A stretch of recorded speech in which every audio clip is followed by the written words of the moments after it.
Blog Talk Radio.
All right. Greetings, everybody. Welcome. Welcome to today's show. As always, we'd like to give you a warm welcome to today's show. I'm your host, of course, Faith. Shaz, our co-host, will be joining us in a while, and we have a special guest with us today. And I'll tell you a little bit about our guest. Greetings and welcome to all of you who will be listening in the archives. You know we love you all as well. So welcome, everybody. Welcome. You're live with us on Her Story too. As always, we are glad that you guys are hanging out with us here live.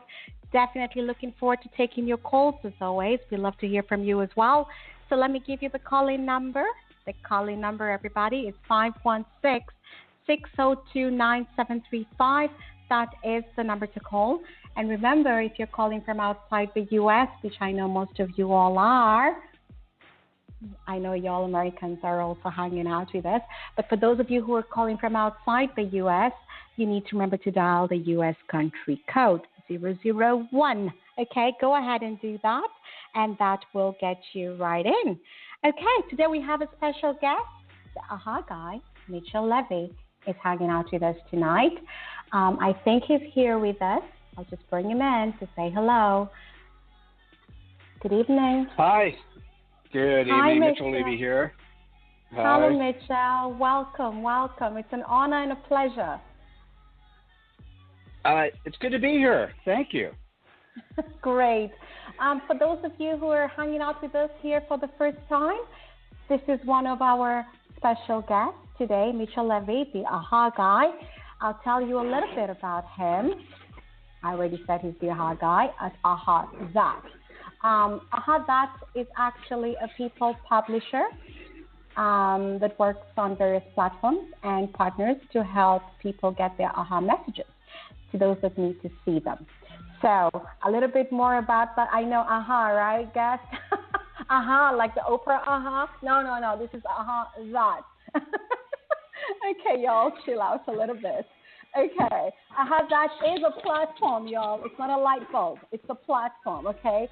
And Mitchell and his team built this very amazing platform to allow people to quickly share content. And they have shared over 41K AHA messages available to share on social media for free. So, to the author, their books, they have over 300, books that were written in 8 hours or less. And we want to hear more about that. This 8 hours or less, we want to hear how that is done. He's an accomplished entrepreneur who has created 20 businesses in Silicon Valley, including 4 publishing companies that have published over 800 books. So Mitchell is an international best-selling author with 58 business books, 58 business schools. All you MBA students, you want to also tune in, okay? You want to perk your ears up. He has provided strategic consulting to over 100 companies and has advised over 500 CEOs on critical business issues and has been chairman of the board of a NASDAQ-listed company. Amazing. Incredible. You have been a busy man, Mr. Levy. Yeah. Oh, by the way, just, it's Levy. Levy. And, my bad. Yeah. That's Mr. right. Levy. There's 3 different ways to pronounce that name, so it's really fine. And yeah, it's funny when I share the stuff that I do, I have to remind people that a lot of what I do is parallel, because if you added it up serially, I'd be like 150 or something. So, but I like to have fun. I like to also achieve this, right? You're about to share some of the tricks, right, with us. Oh, absolutely. I'm happy to. We could talk about how to get more done productively. But first, I think one of the things we have to cover is how could anyone who needs to establish themselves as an expert, how can anyone's ears not perk up if I could tell you that you could write your book in 8 hours or less, and here's our go-to-market strategy. We can do a 2-hour interview with you, extract your genius, and then write the book for you. Wow. So that's awesome. Pretty amazing stuff. It is. Yes. And we're so honored to have you on our show. And we're a show that's all about education, awareness, and inspiration. That's why we keep it in a kind of chat and chill kind of mode, because we try to keep it simple, because writing the book, when I told some of my friends that we were going to have you on, they said, oh my God, write a book. I realized that writing a book intimidates a lot of people. They asked me, who would read it? Who would want to read a book that I wrote? So we'll talk a little bit about that as well. Why write a book? And who will want to read it? Yeah, these are great. So these are great questions. And, since the publishing of the Bible and the Gutenberg press, books have had this cachet in our brain of, man, to be an author would be amazing. And for some people, unfortunately, everyone feels that their story is important. And truthfully, everyone's story is important. But what people feel is when they write their story down in words, it's going to be so powerful that everyone's going to buy. And so content doesn't sell itself. People sell books. And so what I do, generally speaking, is I'm more of a business book publisher. And what I like to focus on is I like to focus on the value that a book brings and giving that value to the person who has it so that they then can use a book, not because the book is going to sell, they're going to use their book to bring on more business, right? And so for me, the coolest thing that can happen is if you have a product or if you have a service and you need to demonstrate that you're the expert in your space, then having a book is extremely powerful. And I'd say, and having published 800 books, we have authors who have taken years to write their books. And so my job was always to figure out how do you make it quicker and easier. And that's where if you sat down, you could write it in 8 hours. And I have to tell you, even though 8 hours is a short amount of time, there are still people who can't find 8 hours to write their book. And that's why we can do the interview. So let me tell you, if you don't mind, we have a 3-step publishing process. So what I could do is I'll tell you about the 3 steps, and then we'll take it from there. In your question, let me make sure I answered your question. Why would I want a book? Why would I want to write a book, and who would want to read it? Gotcha. So you would want to write a book if you are selling a product or a service and you want people to recognize that you have expertise in your space. Who would want to read it? Well, here's the thing that's fascinating. Somebody doesn't have to even read your book if they see the book title and it covers the problem they have or the pain point they're experiencing. Or they may browse through your book and spend a couple minutes and go, oh, yeah, this person knows what we're doing. And so for me, the books that you write, the books that are valuable, the books that are relevant, think about who your prospect is, or think about who your customer is, and then think about what is the problem that you solve when you're working with that customer. And then the issue is you write about that. So if you write about your prospect's pain points, when they go to Google and say, I have a problem with this thing, guess who has the book that talks about this thing? And if it's you, now you've opened the door to start a conversation and hopefully close business. Does that make sense? It makes absolute sense. And my next question, because something popped up in my mind when you said you're the expert. A lot of people I know who actually I would consider experts sometimes don't consider themselves experts. You know, not everyone is so like, here I am, you know, I'm so perfect and so great. And yet they might have vast amounts of knowledge. Then you also have people who are introverts. And also, then you also have people who are very smart, extremely intelligent, but they don't care for social media, or they don't know how to be out there to get known. So they might write this very intelligent book, very smart, with all the perfect tips, but how do they get recognized in the bunch of all the people who might be very savvy in marketing or branding a product, and they might not be that good, you know what I mean? Or they might not be that known because of, you know, personalities or, you know, just who they are, and might get lost in translation. How would they stand out? You know, how do you get to stand out with all these experts? And they're all experts, really, in their own right. I get lost sometimes at the bookstore. I'm like, okay, I want to take all the books, you know, but I need to pick one, you know. So how do you stand out? So I hear you. And by the way, you ended up with like 2 or 3 questions in your one question. Like 4, I think, but we're just coming out as I was talking. Just answer them as you feel, as you choose. Well, one of your questions is, and this is so true. Let's start with the expert who doesn't think they're an expert, and then we'll take two of the and then 4 you answered. And then the personality ones, because I really have people who actually are really close to geniuses that I know, but they're like, nah, you know, it's just their personality, and this is a huge hindrance for them even to think of putting their stuff out there. They don't want to go through the hustle. They think, you know. Well, part of so what's fascinating is and maybe this answers all the questions with one. So we'll just have a conversation, and then you can steer me to what you need to do. At the end of the day, what has to happen is you have to be invited. Let's say you have to be invited for dinner, otherwise you're not going to eat. Okay, so if you're an expert in an area, and the prospect is going to look at 4 or 5 different people, you just want to make sure that you're one of the 4 or 5. And the book is not going to close the deal for you. Nothing is going to close the deal for you other than probably you getting on a Zoom call or a Skype call and having a conversation, or you seeing them in person and having that conversation, right? So at the end of the day, if it's a service, they're going to buy you as a service provider. What you want to make sure happens is you get invited to the table. So one of the criteria might be, hey, does this person have a book? Another criteria is did you actually run across them?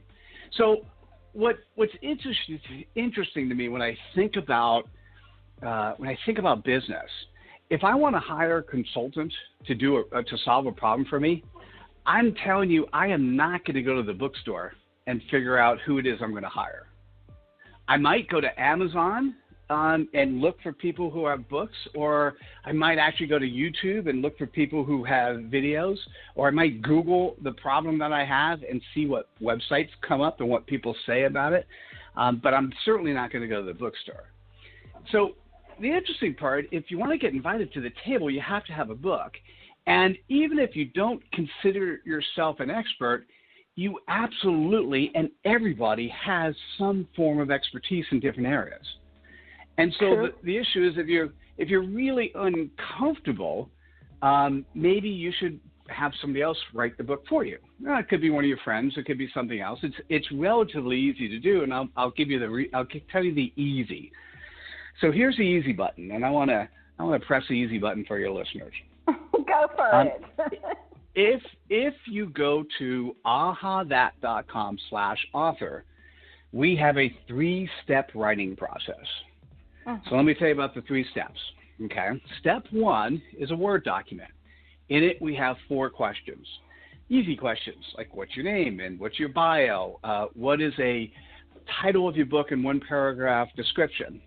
Question number 1 is the most important question. I'm going to tell you how it reads, and then I'm going to tell you what it actually means. How it reads is who is the reader for the book and what are their expectations? But I'll tell you what it really means. What it means is, who are your prospects and what are their pain points? And if your prospects have objections, what are your objections? Because your book, here's the interesting part. If you wrote a book that dealt with a pain point your prospects have and dealt with the objections your prospects have, if your prospects see that book, and we'll talk about, one of your questions is getting your word out. If the prospects see that book, well, guess what? You're talking to them about their problems and about some of the solutions that are possible and some of the issues that they're dealing with and some of the objections they have. And if you answer questions in your prospects' minds, they have you'll make it to the table. And then, the next opportunity is hopefully you get to close business. So step number 1 is the Word document. Step number 2 is, and I guess what I hadn't mentioned yet, is the AHAthat platform. So this is AHAthat.com. What we do is, what we call a book is more in lines with how we think today and how we act today and what the world is about. And so what we call an AHA book, which is different than a PDF and a Kindle and a paperback and hardcover, we do those as well. What we call an AHA book has 140 bite-sized quotes. I call them AHA messages, 140 opportunities for your prospect to hear from you. So I'll give you an example of an AHA message. The whole book is quotes? The whole book is, instead of quotes, let's call it AHA messages. Okay. So the author and I'll tell you, have to come up with their authentic quotes throughout the whole book, or can they borrow quotes from somebody? So, great question. Yes and yes, but I wouldn't make it 100% borrow quotes. I'd still want the author to have authentic quotes. Yeah. But here's what's interesting. You don't have to make everything up from scratch. If the author already has an existing book, or the author has blogged in the past, and this is how we ghostwrite, 2 hours of recorded content in an interview style like you and I are having right now, 2 hours of recorded content is enough to create an AHA book. Oh, great. So we should have an AHA book. Because if you do it right, well, we can have an AHA book. Well, what you should be thinking about is, think about some of the interviews you've done in the past, and see which 2 you'd want to combine together, and then you can create an AHA book. Because your questions are AHA messages. We speak in bite-sized forms. Good speakers present things in small sound bites. Right? So let me give you my, well, by definition it's true. And what's interesting is, all you need, honestly, is one good soundbite to capture somebody's attention. So I'll give you one that works for both you and me, but this is from the book that I wrote on why one should write an AHA book. Because, by the way, when I was talking to some of my friends and said, hey, I'd love to have you write AHA books to the platform, they kept saying to me, Mitchell, where's your book on why you should write an AHA book? And I go, aha, I need to write it. And what I did, instead of sat down and write it, which I absolutely could have, I sat down with 4 of my authors and did 4 half-hour interviews. And so when you read this particular AHA book, what you'll see is that 80% of the content are from my authors, only 20% is from me. And so my favorite quote from that book, and so you'll get this immediately, my favorite quote from the book is, we live in a 7-second soundbite economy. Make it count. That we do. I mean, people don't really want to read long huge books or even long reports. They just want a summary. Just sum it up. That is true. Yeah. Well, my parents do, right? Because they have time. They're retired. They have time. They want that book on tape that's going to extend for hours and hours and hours. But if you're in business and you're busy, if somebody could summarize their concepts, their thoughts for you in a short period of time, how many of those 7-second sound bites do you need to listen to before you go, I should look at this platform more, or I should look at this person more because I think they could solve my problem. And by the way, you talked about social media and getting your brand out there. what's super cool about the AHAthat platform is that each one of those 140 quotes are now instantly shareable on Twitter, Facebook, LinkedIn, Google+. So if somebody is reading the AHA book and looking at a particular AHA message, underneath these messages is a button for Twitter and Facebook and LinkedIn and Google+, and they just click on the button, they share it in their network. So not only can you as authors share your content, but you can now encourage your fan base to share your content because everybody gets a customized URL. So I'll share the URL for my book so people can read it. Just AHA, AHA.pub//AHA. And what that does is that'll bring you to my book on why you should write an AHA book. Great. Mitchell, just give me a second. I just want to bring in my co-host, Shaz. I see her on the line. Shaz, jump on in. We're hanging out with Mr. Levy, not Levy, Levy. So jump right in, Shaz. Say hello if you hear us. Great. Yeah. You want to say hello and welcome him? Yep. Yeah, of course. Well, it's our pleasure to have you on our show, and welcome. Oh, great to be here. Really, thanks for having me. This is fun.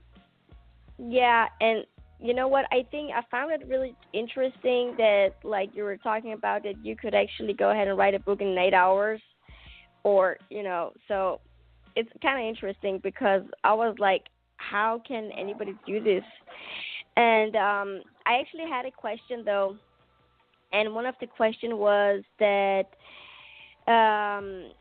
it's the one that it says, how can you take one piece of content and turn it into 5 or 10 platforms? Okay, yeah. So it's one of absolutely. The yeah. Oh yeah, no, it's a great question, and what I'll do is I'll go outside of the scope, and then we'll come back to books. So what I did, I'm a thought leader to thought leaders, and so I help define new paths, new approaches. I help people be more successful. Anyone who's an expert today and wants to get their brand out further. Before you go further, please tell us what a thought leader is. Yes, please. Tell us what a thought leader is. Because we want to. Now we got 10 or 20 minutes of now we have 10 or 20 minutes of stuff stacked up. So I'm happy to do that. For a thought leader, one of the things I'd suggest is go to the website thankaha.com, and underneath Thankaha, and I'll give the explanation, but people can read more and listen to video and watch other things. There's a tab on that site for thought leadership, and it says thought leader definition. Great. And so a thought leader is somebody who delivers the right amount of content to the right audience and is known in that space as somebody who is the recognized expert in their space. That's the best way. That's a short way of giving the answer. I can go into more detail if you'd like to hear more. Just a little bit more detail. Okay. So on that page, how I define thought leadership is with a marketing 2x2 matrix, and I define it as audience by content. So if somebody has no audience and no content, by definition, as you know, they're unknown. If somebody has a really large audience, but their content is very narrow, I call that the evangelist. And companies used to use evangelists a lot. The problem with evangelists is their content is so narrow, it's hard to believe their credibility. They don't seem authentic because they only believe in one thing and they only share one point of content. Our old thought leaders used to be that. They were the ones that their content was the only content that worked, and if they said jump, you had to say how high. Nowadays, we want our thought leaders to interact with us. We want to be able to ask questions. We want personalized answers. We want more detail. And so the next thing on that 2x2 is the expert. The expert's the person with good knowledge in an area, and you mentioned before that you have many friends who are experts, except they have a very small audience. And so that would be the expert. And the thought leader, as I mentioned before, or the recognized expert, is the person who basically delivers the right amount of content to the right audience. And kind of what I mean by that is, you could be a thought leader to a very focused area. You don't have to be a worldwide thought leader if that's not the area that you're playing in. And so you could be a thought leader to, it's really think about any problem or issue you have and who do you turn to? Who's the immediate person that comes to mind? I would say for you, they're your thought leader. They're the person who's sharing the thoughts to you. Does that make sense now? Yeah, it sure does. And I was just thinking when you were talking, so we have a lot of thought leaders. I mean, you've gone through the transition from the evangelist and, as we're moving forward into the 21st century, all the trends and the changes taking place within this area or this scope of thought leadership. So do organizations need more thought leaders? Or why would I they think need so. more thought leaders?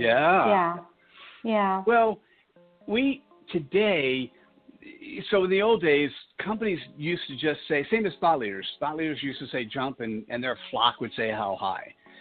Companies say, here's our product, and they just expect you to buy. But nowadays, that's no longer the case. We don't buy from nameless, faceless companies. We now buy from the individuals at the companies who we get to know.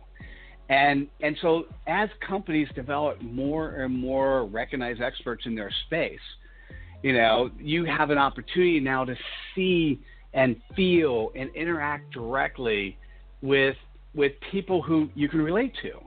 And so companies need to have more experts, more recognized experts, more thought leaders in the space so that their audience can grow. Because what happens is, as opposed to the company trying to brand 100% of the company by itself, have experts in the space who are building their brand outside of and with the company, and they're carrying both their personal brands, i.e. they're more happy because they're more well known, and they're carrying the company brand with them. And I think that's really, really powerful. So you're seeing companies like IBM that has 440,000 employees who have programs for tens of thousands of employees to help make them thought leaders, to help make them recognized experts in their space. And it's just a powerful thing to recognize that the sum of the parts can be greater than the whole if companies recognize the importance of driving the elevation of the people inside their companies. Yeah. Is it something similar to what companies like to call brand ambassadors? Or exactly. Oh, okay. Exactly. So there's a lot of terms that are synonymous. Depending, I don't want to universally say a brand ambassador is a thought leader because it depends on what that company is calling a brand ambassador. But what I might want to say is every brand ambassador by definition is a recognized expert. Right? Because in the space that the company has said, hey, this is a brand ambassador, the companies feel comfortable that person understands what's going on in the company and what products and services they sell and what clients they have and how they can help their clients be successful. And so, brand ambassador, thank you for sharing that. That's a great term and focus on what a recognized expert can be and should be. Okay. Now, I want to talk a little bit about the publishing, because you might decide, okay, I'm going to go for it. I'm going to get myself together. I'm going to focus, sit down, spend my 8 hours, write a book. And then, okay, now I need to publish it. And I know a few people who have kind of gone through headaches to find a good publisher. I've had them almost lose sleep or lose hair working with their editors.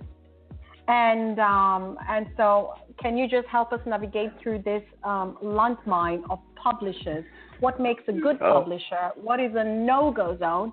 What is unethical? This is one word I have heard when people are really banging the table and saying that was unethical what they did. That's one side of it. And the other side, I'll just let you talk through all of it. And the other side is the editors. I've seen people look at their final book and almost want to cry and say, I don't believe what they have done with my book. And I just don't want to own that. So, it's painful to listen to you. The empathy part of me is sort of screaming in pain. So we are also a publisher. So the AHAthat platform is a social media enabled ebook. And so by publishing there, typically what we do is we'll do a cover design, a copy edit, and a content edit. Now, what people like to do, and that's the easiest way to get in the door, you spend the 8 hours or you have us ghost it for you, and we'll send you a spreadsheet with 140 AHA messages. I guess maybe, let me step back for a second, and I gave you one of the 3 steps of the publishing process. So step 1 is the Word document. Step 2, and anyone who wants to, you can go to AHAthat.com/author, and you can read step 2 as a single-page PDF. And because I've curated over 60,000 AHA messages, this is my best practices. So it's how do you write a good message? How do you write a good AHA message? And by the way, even if you don't publish with us, go there. It's how to write good social media content. And then step 3, we have an Excel spreadsheet, and that's where your content goes. Your AHA messages go in the Excel spreadsheet because we want, it's basically 140 quotes, which are 140 characters or less. So what happens is, if we're ghosting it for you or you're writing it yourself, we're going to read your answers to question 1. You know, what is the Word document? What are you trying to do? We're going to read your AHA messages, and we'll do a content edit. First content edit is simply, hey, does your AHA messages accomplish the goal of what you're trying to do? Then we'll do a copy edit. Now, here's what happens. We send you back those comments. You're the author. You get to decide if you want to accept or not accept those queries. Typically, we will publish your content the way you want to have it done. And if your content is really horrible, I've only rejected, we reject a number of books before they start, but I've only rejected 1 book after we were done because the author wasn't happy and I would feel uncomfortable publishing it. But otherwise, it's your book. So what we can do is we can take the AHA book, we turn it into a PDF, we could turn it into Kindle. We also turn it into paperback and hardcover. And, you know, the cool part today, when we publish in paperback and hardcover, we publish color on the inside. We distribute in 80-plus locations. And so you're really getting the exposure you need. What happens, though, is each step along the way, the author gives approval. So when we take your AHA messages and we put it into a PDF, we typically have 1 or 2 messages per page, but we also have the content are broken into sections. You know, instead of chapters, we do sections. At the beginning of a section, there's a section summary and there's an image. Well, you as author, you choose the image, not us. You as the author get to write the section summary. And then, of course, since you have a book, there's front matter and back matter. And you as author get to decide what you want. Do you want an introduction? Do you want a foreword? Do you want an epilogue? I mean, it's at the end of the day, and this is how it's easy to tell, it is the author's book, and so we wouldn't go to press unless the author says go. And there's a number of points along the way where you get to look at and change the layout, the cover design, the copy edit, the content edit. And the author, for us, the author owns 100% copyright, right? Because it's your book, it's your content, it's your business. And then what we also do is, and I did say at the beginning that you don't create books because you want to make money on book sales. That said, we do write nice royalty checks to a number of our authors, and the author makes 51% of profit on book sales.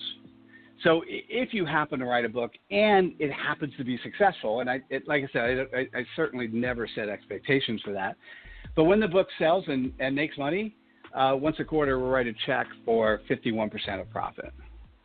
Okay. Is that helpful? Does that sound more ethical? I mean, everything's, to me, you want to talk to people who are above board. They don't overpromise. They tell you exactly what you're going to deliver.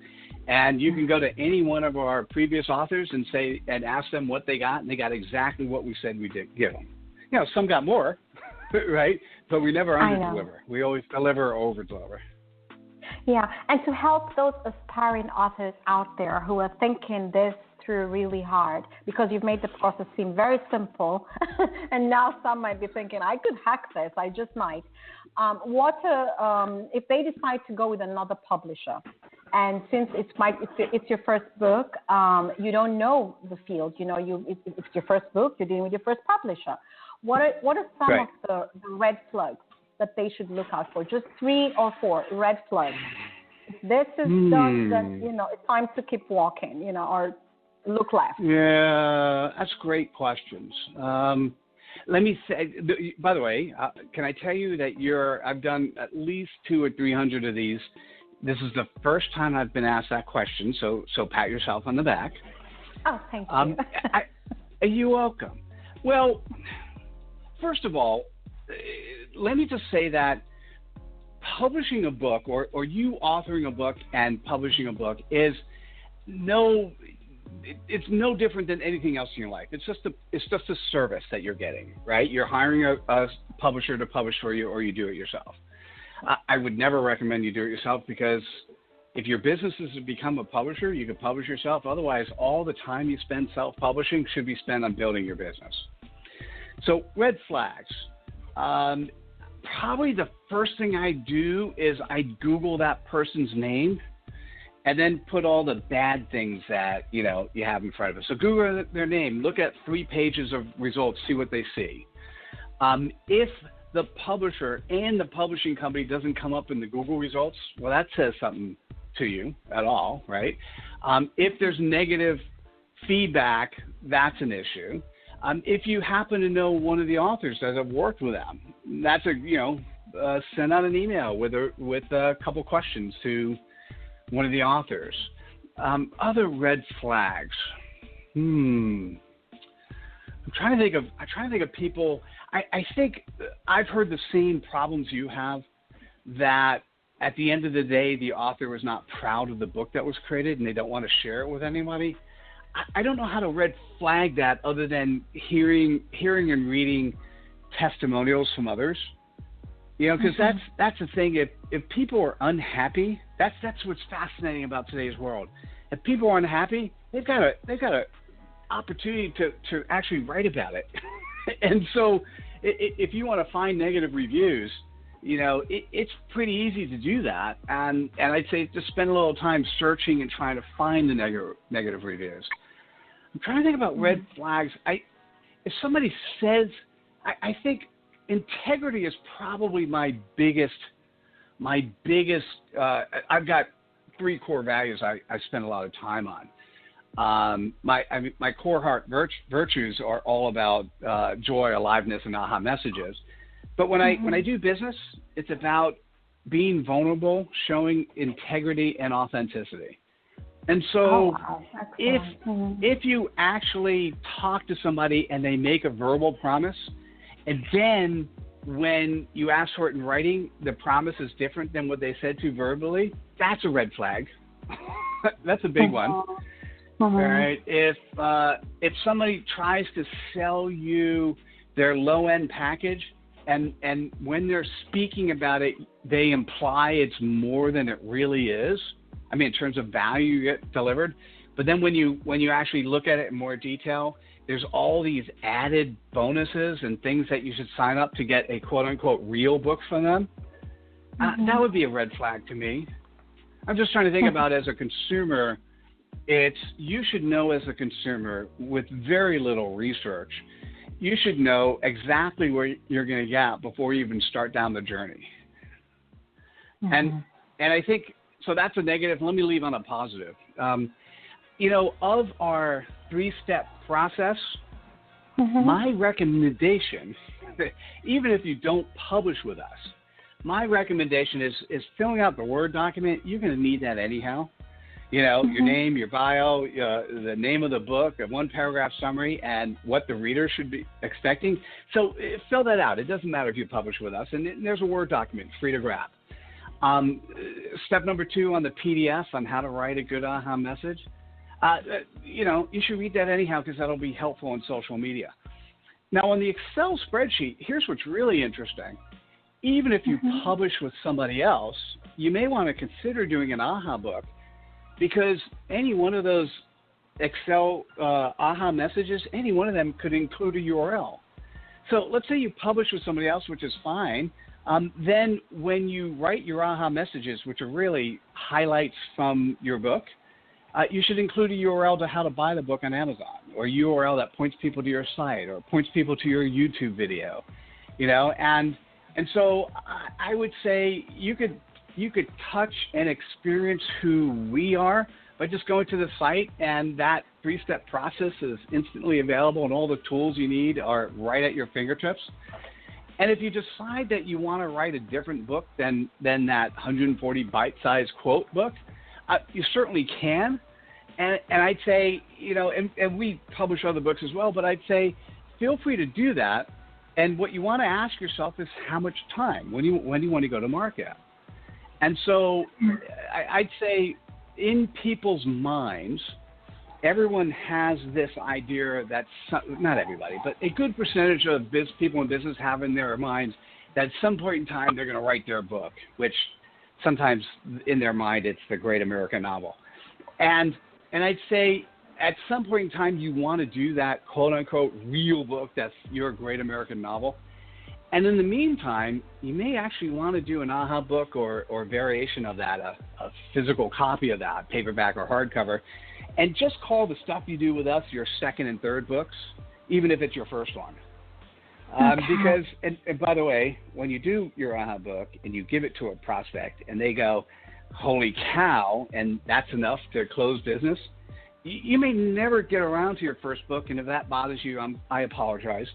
But why spend hundreds of hours writing your book when you can do it in such a smaller amount of time and still communicate the message that's appropriate? That's true, yeah.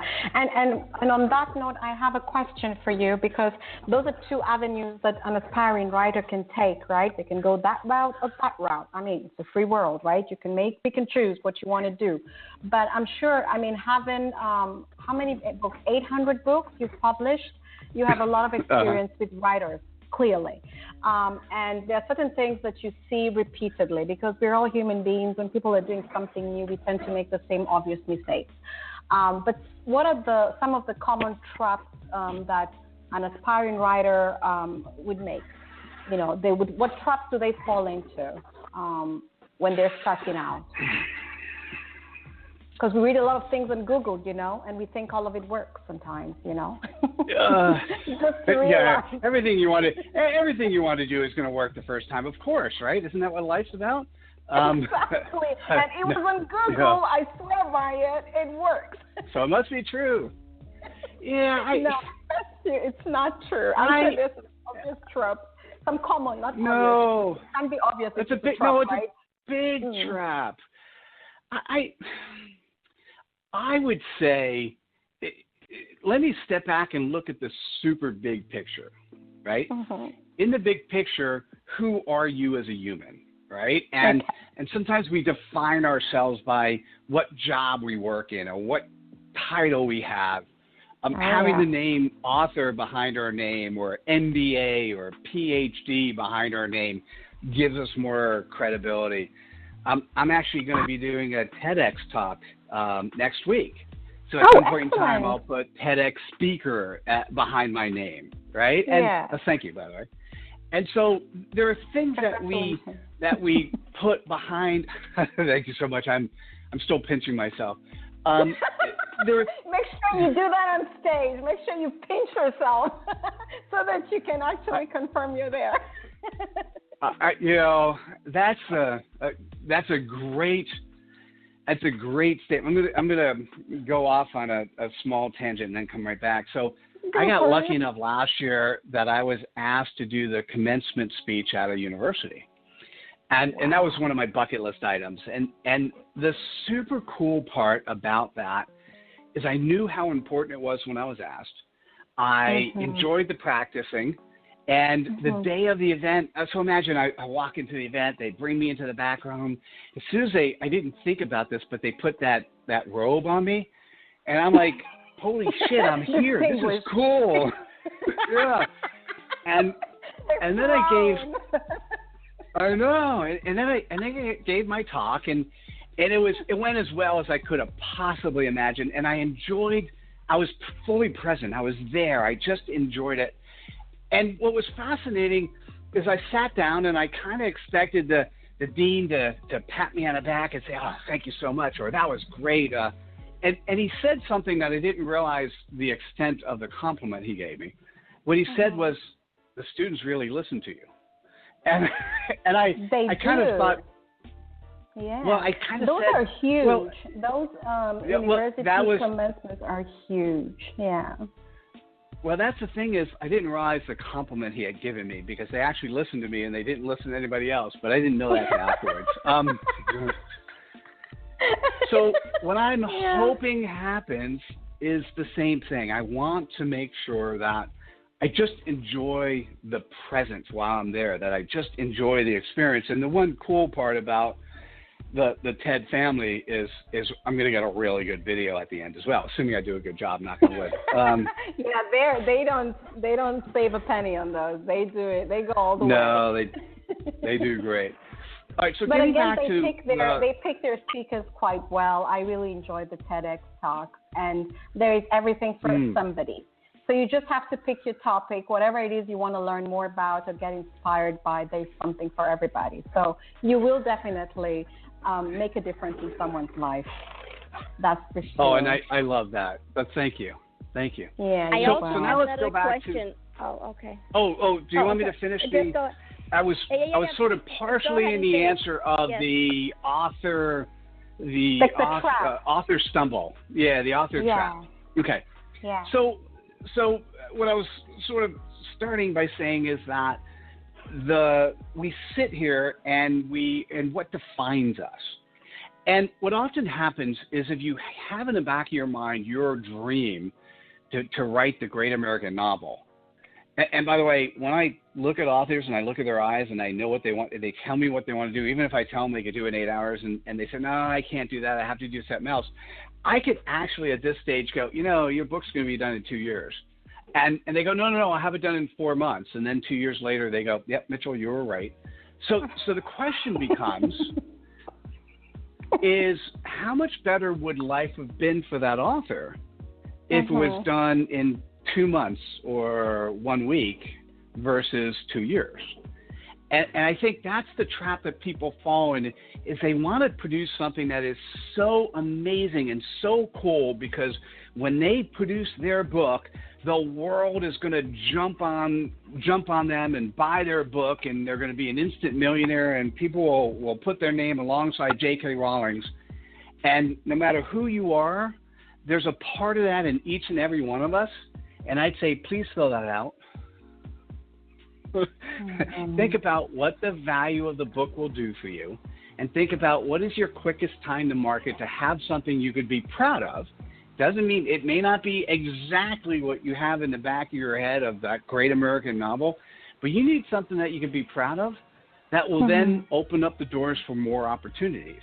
And that to me is what probably the biggest trap people have is and another trap. So that's one trap. The other trap I alluded to before is people start thinking about penny pinching, right? Because you can go to Google and say, how do I self-publish? And one of the answers will be, well, go to Amazon and have CreateSpace publish for you. And you can, and people do, okay? But what you don't get when you go to CreateSpace is all they do is they publish what you give them.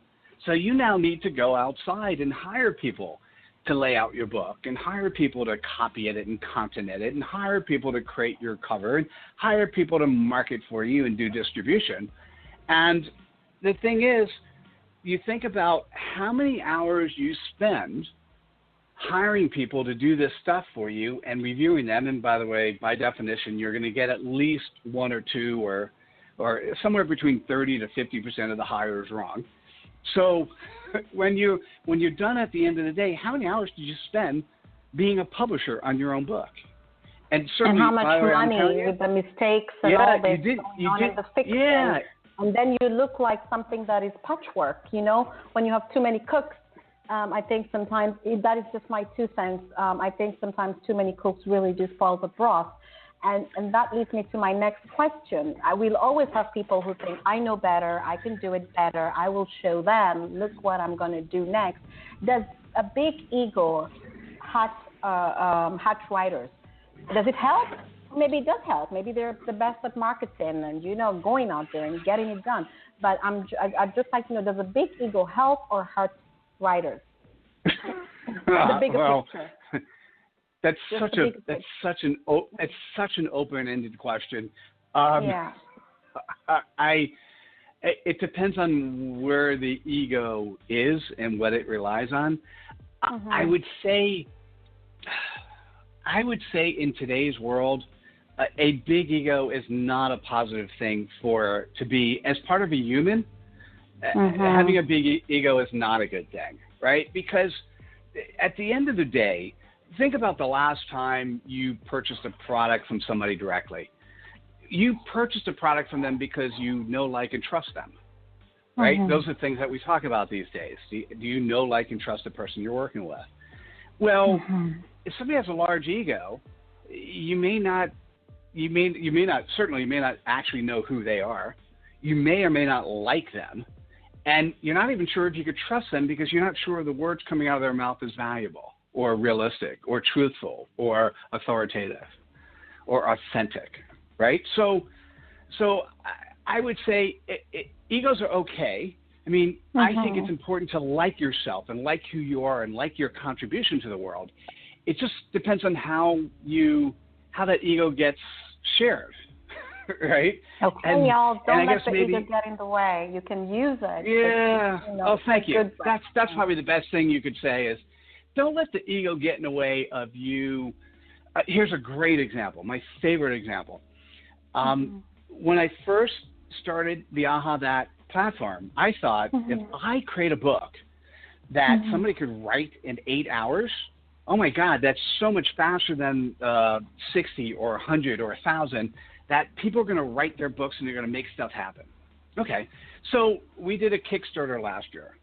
The Kickstarter hit 250% of goal, and 20 people purchased the ability to write their AHA book and have us publish it, either as an AHA book or as a physical book. And as a matter of fact, I was talking to one of the people who purchased it today. Now, I say that, but now wait till you hear the next thing I'm going to say. With the Kickstarter statement you made, congratulations on that. I just want to tell people, unless you have done a Kickstarter, it is no joke. There's a lot of work that goes behind that to get where it gets. Oh, so it's to hit 250% of goal is huge. It is huge. And it's not just like, congratulations, it is huge. And there's a lot of work that goes behind it, even to get 10,000, 2,000, 3,000. There's a lot that goes in it. Oh, I'm glad you brought that up. It's really commendable. Well, you know what that meant? That means 2 months of my life was spent on making the Kickstarter work. I mean, literally almost every hour of every day was focused on the Kickstarter. Why? Because if I started it, I wanted to finish it. And if I'm going to finish it, let's finish it right. And let's have the social proof of being able to say, hey, I did a Kickstarter that hit 250% of goal. Yeah, look at that. 2 months fully committed with your expertise and with all this experience, 2 months full-time on the Kickstarter. It is no joke. A lot goes into it. Go on. Yeah, so interesting. So 20 people, notice I said 20 people paid for the ability to write their book and then to have us publish it. So 6 months went by. How many people you think wrote their book out of 20 at the end of 6 months? 2. Good question. Just chop that in half, and that would be the answer. So one person at the end of 6 months wrote their book. And I'm kind of thinking, so by the way, integrity-wise, that doesn't feel good. People paid me money. I owe them a service, and I can't provide that service until they provide me content. And I'm like, this doesn't work. And so that's that. So listening to my audience, because these are not dumb people. These are smart people. And these are people who just weren't able to find the time. And so what I decided to do, that's when I came up with the interview approach. So I went to one of the authors and I said, hey, what if we talked for 2 hours and we talked about your prospects and their pain points and the prospects' objections, and then the team will ghostwrite the book. And so she said yes. And now after 9 months, 3 people have their books done. So I'm slowly making my way back to the others. But let me tell you, let me summarize that, which is, by the way, really painful to listen to. At the end of 9 months, 17 people were not able to find 8 hours. Isn't that crazy? It is crazy. But do you think they got writer's block? Because we hear this you know a what lot. it is? You know, people say, I got writer's block. Well, they discourage for some reason. You know, did something happen? Because you can find 8 hours in 6 months. But something, I think, happened. Or did life just happen? Oh, there's every excuse possible. And some, some are just business excuses, right? Or personal. Sorry, I'll give you a couple. My mom died, and I'm taking care of everything else, right? So, another is, I'm changing the branding structure of my company, so I'm not entirely sure what I want to write on, right? Mm-hmm. And then, you can keep going on. So there's always a good excuse. But here's why what ultimately happens. So, and by the way, this is human nature. Human nature is sometimes it's not as higher of a priority as other things. That's true. So here's where it gets interesting. That 2-hour interview. So if I said to you, hey, sit down and from scratch, and maybe part of this is writer's block, and write your quotes, maybe you can't do it. But if I guide you through an interview and then my team writes the 140 quotes, you better believe that you could look at the quotes and say if you like them or not. So you might spend an extra hour or worst case 2 hours looking at those quotes and updating them. But you know what? Human nature, it's so much easier to correct something that's written than to start from scratch. And I think the point of that story was simply that sometimes just if your ego is too big, this came from the ego question. If your ego is too big, you're not going to listen when your customers are talking to you. And so you've got to listen because, of 20 people, 17 people didn't do their stuff. There's a problem there that I need to figure out how to solve. Yeah, absolutely. Do you demand, or what kind of research do you expect from your aspiring writers or authors? Could that also be something that they felt like, I don't have time to do the research, so, I'm just going. Well, you can have a million excuses if it's not a priority. I totally agree with you on that. But is there a certain, expectation in terms of researching so that, the stuff is more authentic? It's not just, something that makes no sense. So there's no easy answer to that one. So, because there's not a certain set of requirements. A lot of times, if you've been doing this business for a period of time, whatever that period is, you have done the research already because you've had customers you've worked with. If you've never done this job before, so let's say you're writing about an area and you think these are your prospects' pain points and you're guessing at what they are and you've never done that before, I would recommend a different type of book.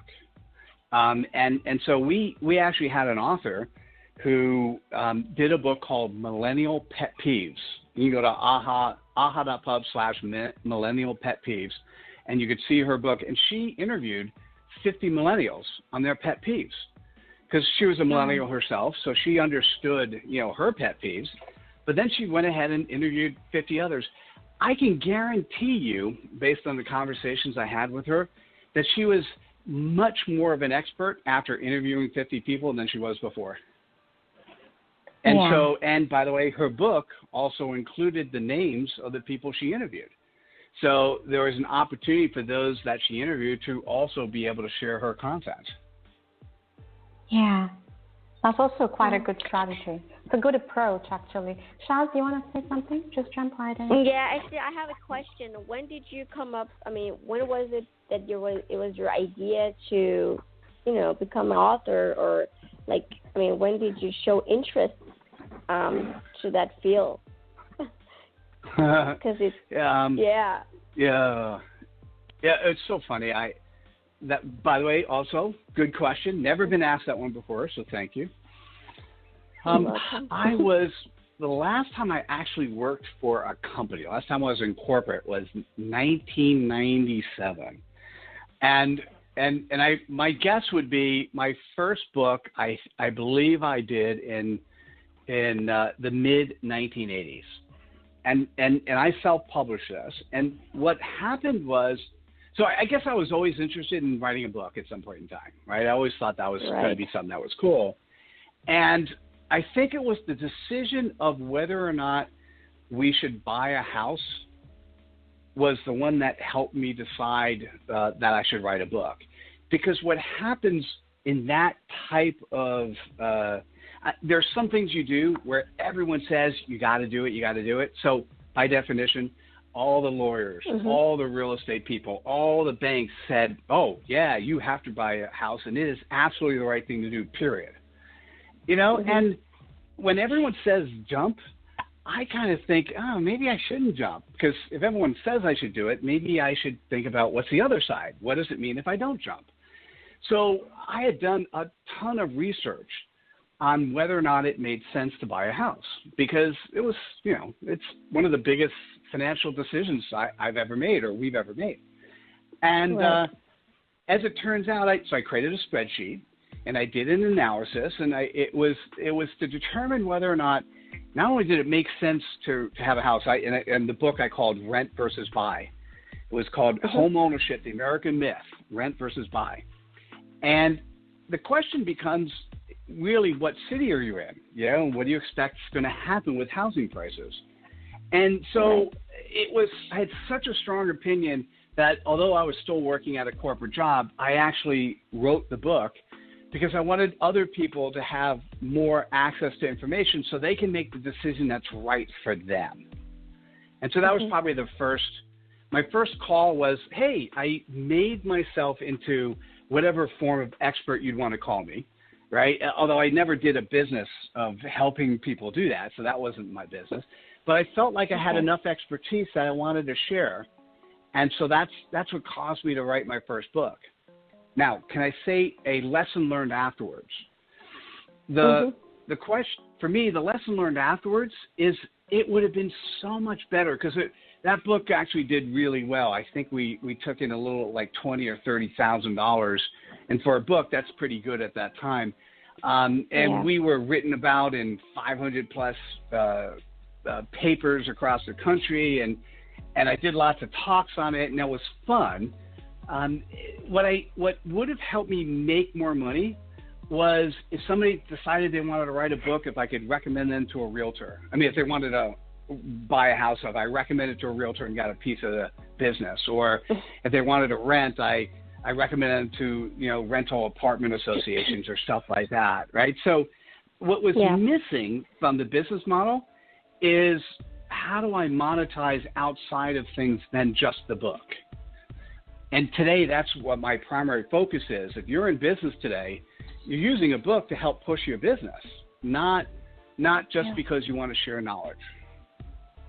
That's my 2 cents. Yeah. But what if? Interesting. Yeah, go on, Sean. You have another question? No, but it's interesting, and it's interesting how you actually came up with the idea. You know, like, because everybody says, and then you were like thinking, should I do it or should I not do it? So, and we know, like, basically how it is. Like, if someone tells you, like, you know, you should do this, but then in the same time you feel like, why is it right now that people think that I should do it right now? I do something in life. So, No, it's an interesting. Oh, let me just finish this, because I like the thought that goes behind that question, and it'll bring up an opportunity for you to, or for anyone, to actually write. So basically, if you're writing a book, you want to write a book that people care about, and like just to reinforce it, you want to write a book that people care about, and at some point in time want to pay you money, not necessarily for the book, but for some other service, whether it's speaking on the book or consulting or recommending another product or service. And I know that sounds super commercial, but I'd say life is about having multiple streams of revenue and having fun all along the way. And if you're going to spend a lot of your time focused on an area, how much cooler would it be if you could actually get paid for it? Because then, are you ready? If work equals play, you could play all the time. Yeah.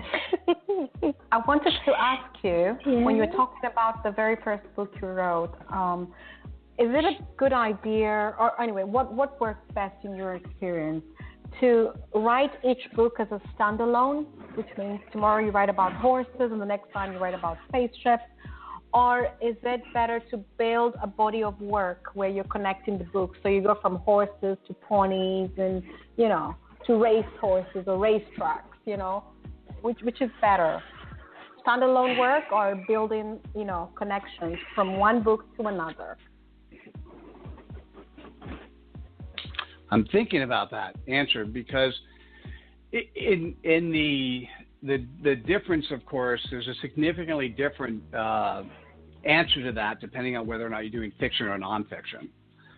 On fiction, as you well know, doing things in trilogies or the best, most profitable series of the universe is the Harry Potter series.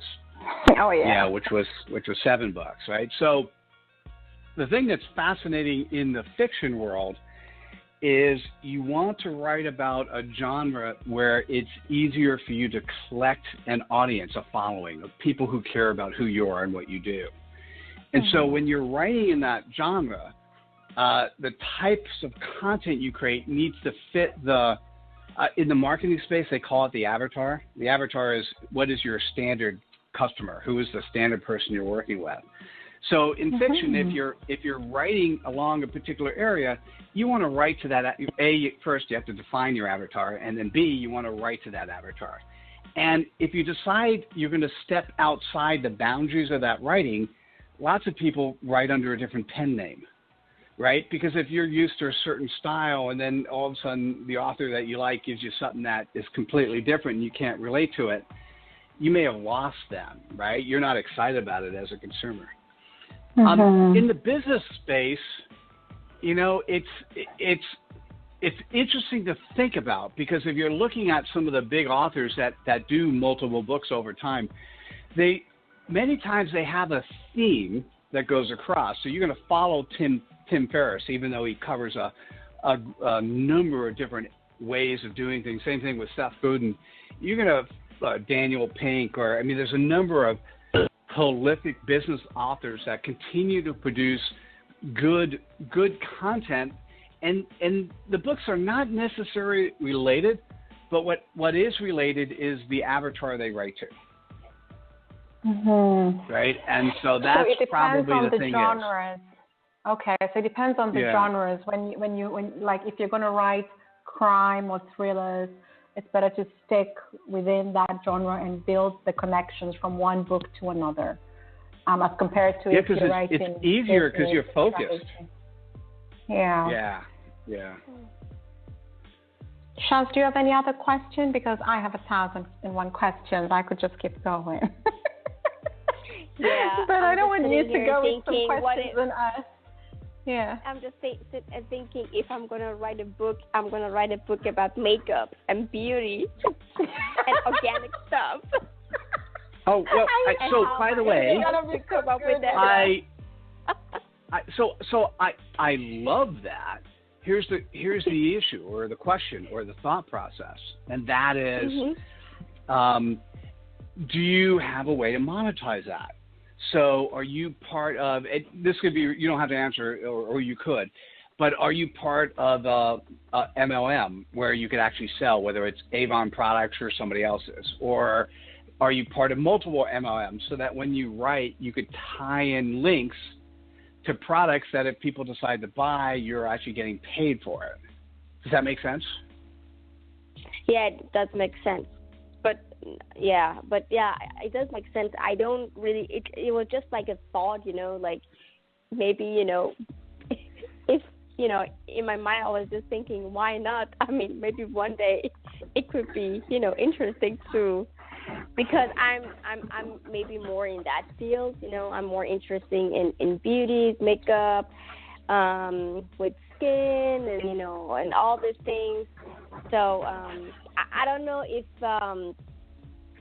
if anybody that came to you and wanted help with that kind of you know, things with like writing a book about, you know, like makeup, beauty, because, you know, in these days, I mean, young people love those things, and it gets more and more into these things that people, you know, like to come up with their own brand. So,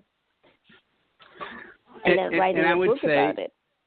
Well, I like it, but here's what I'd say, and that is, if that's where you want to play, in addition to doing the research, which you're probably going to do for yourself, which would be one of the reasons I think you're interested, is what could you write that's fascinating? And by the way, it doesn't have to be universally completely new, right? Because when people decide that they like your point of view. So they like your YouTube channel. They like and there are things you have to play with. You know, if you're going to be doing that, you've got to be on Instagram, you've got to be on Pinterest, and you have to be on YouTube, right? And so you can start building those followings today. And what I'd also suggest, though, is think about if there are particular product lines you like, well, see if they have an affiliate program or a multi-level marketing program. Because you're not going to make your riches on the book sales, although sometimes books pay for themselves and produce nice royalty checks. But the book is a credibility piece that allows you as a YouTuber to have that much more credibility or say, or allows you as an Instagrammer, right? So it's just one more thing you add to your profile that goes, oh, this person's legitimate and has a strong point of view. Look, they've written at least a book or a half dozen books on this topic. Right. Yeah. And as you were talking, you were sharing a lot of good tips of how to go about the process, you know, of, you know, writing the book and connecting them to different avenues, you know, where you can get some money in, you know, revenue streams, which is quite, I think it's quite useful because the YouTube videos, then you find a brand and the multi-level marketing. So basically it takes a lot of work, you can tell. It's not just doing one thing and expecting it just to go boom, you know. I think you have to, you know, look at it 360 and see what is going on around. And as you were talking, I was wondering, because she was talking about the makeup and then you gave her all these different tips of what to consider. And I was thinking, what, for you in your experience and, you know, because you've done these things, what was the best money? You can choose not to answer if you don't want to. What was the best money you ever spent as a writer? You know, was it in the business first or in the networking first? Or in this case, would it be in the multi-level marketing? Because there's some money, I think, with the ones I know, you know, there's a membership or, in, you know, first investment you have to do. You know what I mean? So, and that looked like what you were kind of, go for it. Yeah, I was just thinking, it's better. In my head, I was thinking, is it better first to, you know, spend your money in something and then lead that on to the writing, you know? And that's when I thought, what is the best money you spent as a writer? Because it's like the groundwork, you know, what is the groundwork? Or just as a writer, maybe you wrote the book and spent the money marketing it to an MLM. I don't know, reverse. I don't know. Oh, that's a great question. It's one of those. It's one of those answers that what might be relevant for me may not be relevant for others type answer, right? So I think what I was trying to get to before is if you really like, by definition, if you're going to write a book, you should like the subject area. And if you really like the subject area, it's not really work anymore. It's more like play. And what I'd like to encourage people to think about, if you're going to be playing, play more than just the writing, right? So you've got to understand the industry you're playing in and figure out where, before you even start writing your book, what you may want to consider is where you're going to make money, right? And that's why, once again, I'll send people back to AHAthat.com/author, one of the 4 questions is how are you going to market your book? Well, if you even think about that before you start, it'll help you at the end be that much more successful. And by the way, if you like makeup and you like doing what you're doing and you don't have Pinterest, Instagram, and YouTube, slap yourself on the wrist and fix that, right? Because there's no reason you can't start tomorrow. And the worst thing or best thing is, what if you really love what you do so much, you go to other Pinterest accounts and you pin other people's stuff they've done, and you pin them on your Pinterest. On Instagram, you can even take pictures from Pinterest and share other people's Instagram stuff. On YouTube, why don't you just do a review of the Pinterest accounts and Instagram accounts you've looked at, and tell people why you like this person and why they should follow this other person. And before you even create your own content, if you understand the landscape and who you're playing with and who else is out there doing good things, A, you'll get good ideas, B, you'll have fun doing it, and C, you might be able to start attracting the audience that you want to have follow you. Was that helpful? Yes, it was. I mean, you're giving us like new ideas, with your, I was just thinking, is there another alternative to social media? Because I know somebody who doesn't like social media. And they would love to promote their stuff. Is there an alternative? Well, I just ask them the same question. Is there an alternative to, in the old days, having a physical address or having a fax machine or having a website? If you want to do business today, unless you somehow have word-of-mouth marketing and your customers are never going to disappear because life is never going to cause them to go away, you need to have social media to be in business today. That answer is... There you have it. Yeah, you're right. No, but it is actually true. Social media, it's such a huge effect on basically everything today. Not only makeup, but I mean, something happens in one country, you know it in 1 second because of the social media. So, yeah, I think, yeah, you're right. If you want to do something, then I guess like beginning with the social media will be a good thing. Even baby steps are fine, right? The advice I gave you, baby steps, but very simple. You create the account that you want. You research what other people are doing. And by the way, as you're researching what other people are doing, if you like it, you share it on your account. How easy is that? Very. And it's what very happens is there may be people who see what you're doing and go, oh, I like her opinion. Let me follow her. And that is the steps. And then, by the way, when people follow you, what do? Don't ignore them. Say, thank you. I appreciate you following me. What else would you like me to do for you? Right. Yeah. Well, that's true. You'll never know until you try. Anyway, Mr. Levy, we have 11 minutes left on the show. Shaz, do you have any other questions? Because we'll just start to wind it up just slowly. I have a question. It's just been sitting in my mind the whole time you've been talking. I was just thinking, if usually people say, oh, I did this, but I wanted to do something before. If you did not become this amazing writer and publisher and author and speaker, what would you be doing, Mr. Levy? Well, let me tell you what I now use as my tagline, which is really the essence of who I am. And I think when I was growing up, I thought to myself, man, can I be a photographer because I love photography? And I go, oh, no, there's a cap on that. Should I be a waiter because I really like doing it? Nope, there's a cap on revenue.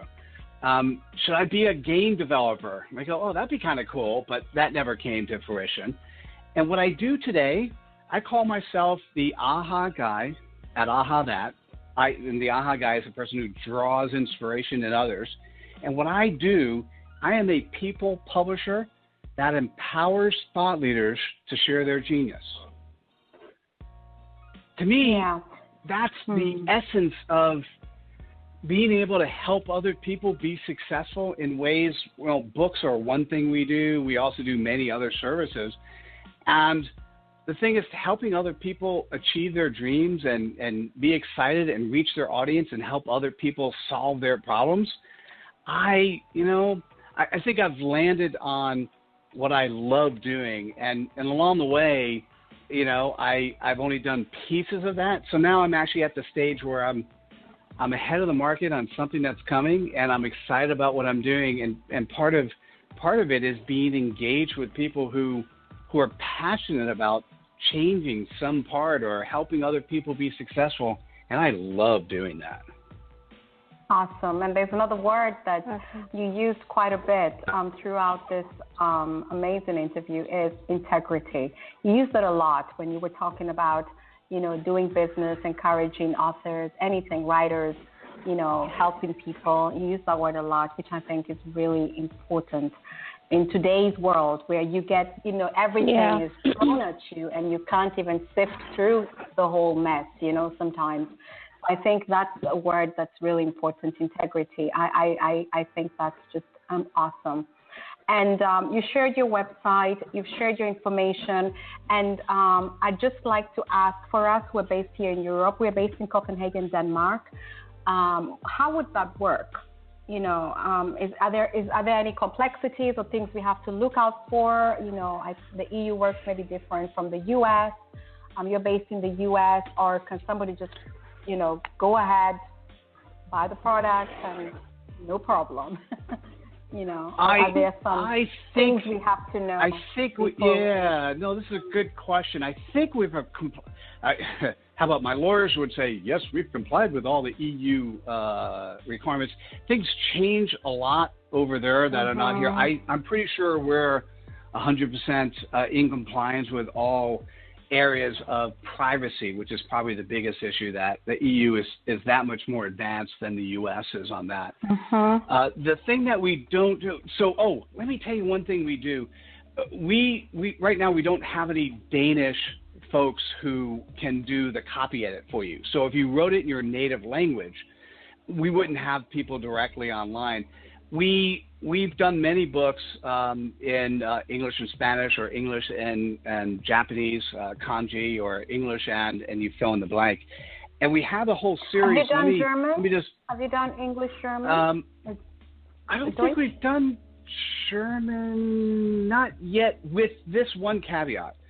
If you go to AHAthat.com/phrases, we've got 40+ phrase books where we take books like, and we say phrases like happy birthday, or you are awesome, or have a great day, or have a great weekend, or thank you. And we've taken those phrases and we converted them into 100+ languages. Okay. So we've actually done that. And so we may, and hopefully we didn't butcher the German side of it or anything else, but we've got a bunch of phrase books. So I'd say the answer is, I don't think there's any issue.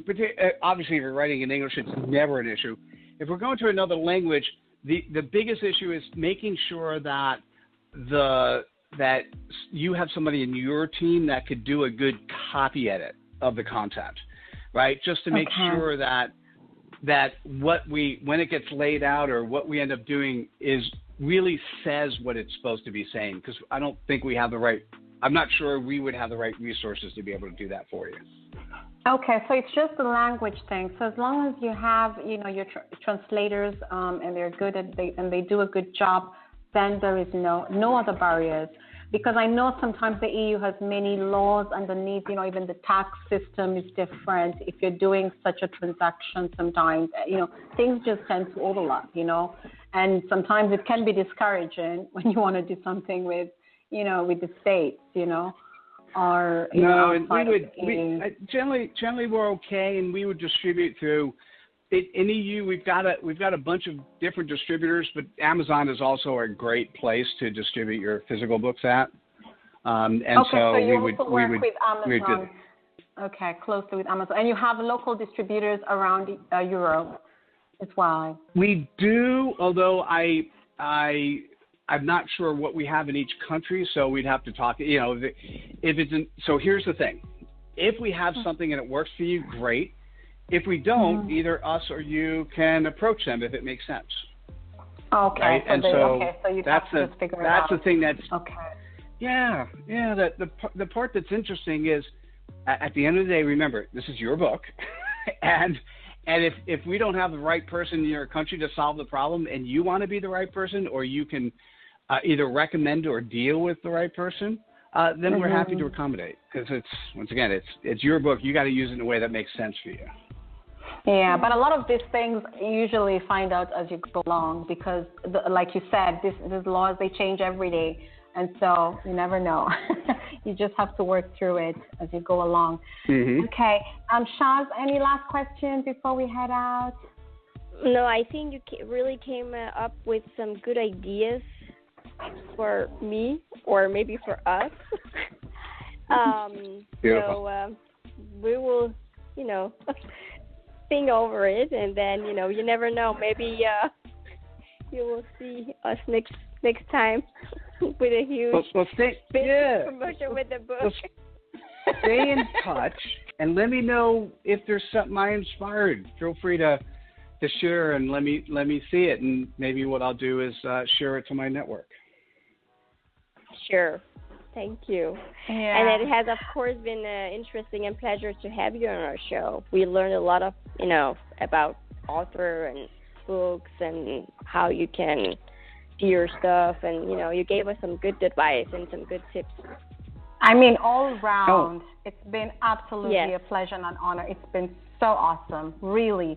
We have 3 minutes left on the show, and I don't know, I've had so much fun, and I've really enjoyed this discussion. I mean, you have a lot of experience and a wealth of knowledge. It's been really, really amazing, and thank you for coming to the show. It's really awesome. Thank you. And so, I guess for those listening, my pleasure. For those listening, feel free to Google Mitchell Levy, Mitchell, last name Levy, Levy. Feel free to connect to me on social media. If you have questions, just like I'd make the same statement to you ladies. If you have questions about publishing your book, go to AHAthat.com/author. As I mentioned, you should read the step number 2. You should fill out step number 1, which is a Word document. Fill out at least 10 points of step number 3. And if you're curious if this is the right direction for you, just mention that you're on this show, and when you submit it, and there's an email address on that page, tell my team that you heard Mitchell Levy on the radio on this particular program, and you want me to do a quick review for you. And my team will make sure I get a look at it and give you feedback. Okay, and go easy on us,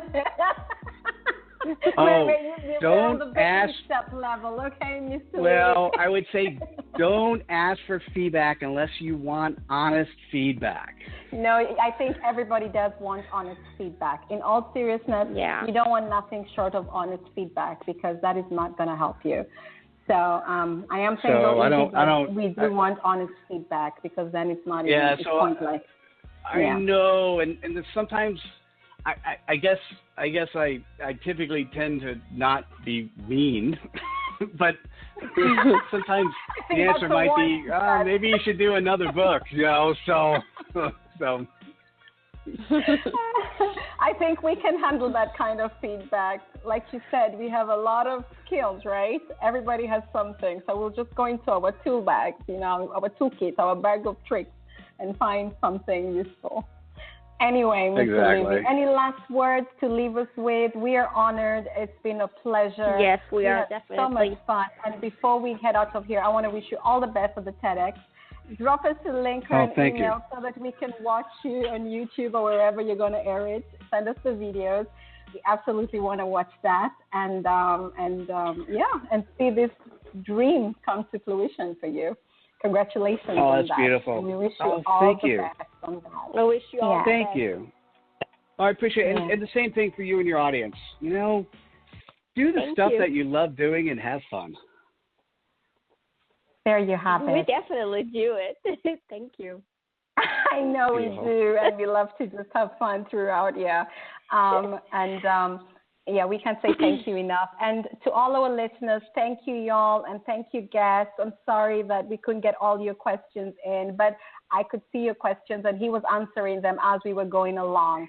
Trust me, I could see it. The answers were coming in. So he was on point with a lot of things. So, go check out the website. Look at some of the quotes that are shared there. Think about it, consider it, try it. You only live once. You have nothing to lose. Okay, everybody. Thank you, everybody. Thank you, Shaz. It's been good. Thank you, awesome. Faye. Thank you, Mr. Levy. Are you welcome? Enjoy. Have a great day. You too. You too. Have a fantastic Thanks for the time. day.